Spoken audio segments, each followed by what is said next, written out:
जैसे हमारा consider the two set question के बना है, एक तो ए है और एक हमारा बी है।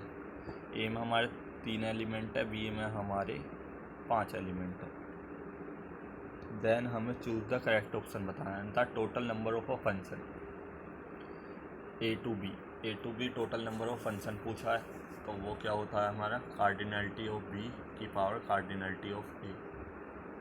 तो कार्डिनलिटी ऑफ बी क्या है 5, कार्डिनलिटी ऑफ ए क्या है 3, तो ये इक्वल टू हो जाएगा 125। तो फर्स्ट ऑप्शन राइट। ये हमारा फॉर्मूला होता है किसी भी फंक्शन में number of a function find करना हो, तो कार्डिनलिटी ऑफ बी यानी कि this cardinality of A this, तो कार्डिनलिटी ऑफ बी की पावर कार्डिनलिटी ए हो जाएगा। अब ये हमारा सही है तो ये हमारा गलत हो जाएगा क्योंकि एक ही चीज़ पूछी गई है। The total number of one function A to B.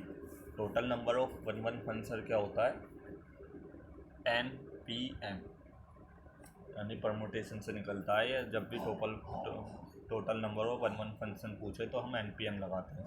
N क्या होता है यहाँ पे कार्डिनलिटी ऑफ बी, P और M क्या होता है कार्डिनलिटी ऑफ ए। ये क्या हो जाएगा फैक्टोरियल 5/5 - 3 फैक्टोरियल। तो ये क्या आ जाएगा 5 × 3 × फैक्टोरियल 2/फैक्टोरियल 2। ये कट हो जाएगा 4 × 12 × 5 = 60। ये क्या हो जाएगा 60, तो इसकी 60 आ जाएगी इक्वल टू। तो ये नेक्स्ट ऑप्शन भी टोटल वन फंक्शन पूछा है, तो ये भी हमारा क्या हो जाएगा रॉन्ग।